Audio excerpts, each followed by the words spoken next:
વધી રહેલી મોંઘવારીનો વિરોધ થઈ રહ્યો છે ત્યારે સુરતમાં મોંઘવારી અને પેટ્રોલ ડીઝલની અછત મુદ્દે કોંગ્રેસ દ્વારા હલ્લાબોલ કરાયો હતો। કોંગ્રેસીઓએ કલેક્ટર કચેરી ખાતે વિરોધ પ્રદર્શન કરી સરકારની વહીવટી નિષ્ફળતા સામે ઉગ્ર રોષ વ્યક્ત કર્યો હતો। કેન્દ્ર અને ગુજરાત સરકારની વહીવટી નિષ્ફળતાના કારણે સુરત સહિત સમગ્ર રાજ્યમાં પેટ્રોલ અને ડીઝલની અછત સર્જાઈ હોવાનો કોંગ્રેસે આક્ષેપ કર્યો છે। સતત વધી રહેલી મોંઘવારીથી મધ્યમ વર્ગ અને ગરીબ વર્ગ પર ભારે આર્થિક બોજો પડ્યો હોવાનું જણાવાયું છે। દૂધ, શાકભાજી, ગેસ સહિત જીવન જરૂરી ચીજવસ્તુઓના વધતા ભાવને લઈને સુરત શહેર કોંગ્રેસ સમિતિ દ્વારા સુરતના અઠવાલાઈન સ્થિત જિલ્લા સેવા સદન ખાતે વિરોધ પ્રદર્શન અને મોંઘવારી વિરોધમાં હલ્લાબોલ કાર્યક્રમનું આયોજન કરાયું હતું, જેમાં મોટી સંખ્યામાં કોંગ્રેસીઓ 4 वर्ष के अंदर भाषण ही मेरा शासन है आ एक सूत्र की चालती सरकार जेने भारत की देश साथे गद्दारी करी है एनु वचन भंग कर्યું છે।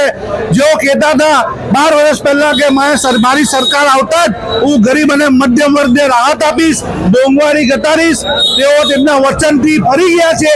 આજે લોકોએ તેલ ભરાવું અસહ્ય બની ગયું છે, અનાજ નથી ભરાવી શકતા, ગેસનો બાટલો નથી લાવી શકતા અને ફી નથી ભરી શકતા, મેડિકલ નથી કરી શકતા। આ પરિસ્થિતિ છે। મોંઘવારી નું કોઈ લિમિટ નથી, પણ પગારના નામે જીરો છે। આજે તેઓએ પગાર નથી વધાર્યો, આવક નથી વધારી અને લોકો પર જે રીતો જુલમ કરી રહ્યો છે અને એ જોઈને તેઓ વિદેશમાં જઈ અને મહિલાઓને ચોકલેટ આપે છે અને ચોકલેટ આપીને પછી દાંત બતાવે છે। એમને ભારત દેશની જનતાનો એને અપમાન કર્યું છે। આવા ભાષા નહીં મેરા શાસન ને નેતા નરેન્દ્રભાઈ મોદીનો અમે રાજીનામું માંગીએ છીએ કે તમે તમારી નૈતિકતા હોય તો તાત્કાલિક રાજીનામું આપો। આ રાજીનામું નહીં આપો તો અમે સુરતથી આ મોંઘવારીનું આંદોલન શરૂ કરીએ છીએ। ગલી ગલીમાં, શહેરની સોસાયટીઓમાં અને જનજનને કહી અને તમારા વિરુદ્ધ આંદોલન કરીશું। આખા ભારત દેશમાં આંદોલન અમારે પદભ્રષ્ટ થવું જ પડશે। આ અમારી શરૂઆત છે।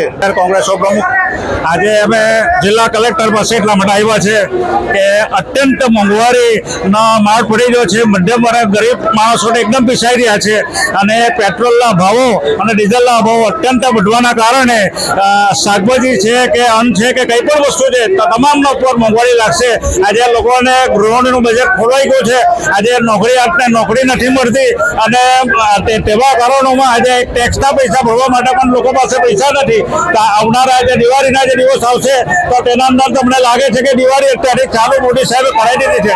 આજે સૌથી મોટું નુકસાન એ છે કે જ્યારે પ્રધાનમંત્રી નરેન્દ્રભાઈ મોદી બન્યા તો 12 વર્ષ અંદર એક સતત મોંઘવારી સિવાય બીજું કશું થયું નથી અને અમેરિકાના જે ટ્રમ્પને કેમ ભાઈ કે નમસ્તે કરે છે તે સમજાતું નથી। એનું કારણ સૌથી મોટું એ છે કે જ્યારે દેશને આઝાદ કરવામાં અંગ્રેજોને હટાવેલા હતા કોંગ્રેસે, ત્યાં આજે કેમ એના ચરણે પડે છે, વિદેશોનો પર કેમ ચરણે પડે છે, એના માટે અમારો સખત વિરોધ છે અને પેટ્રોલ ડીઝલના ભાવની ખેંચવામાં આવશે તો અમે શેરીઓમાં લઈ જઈશું।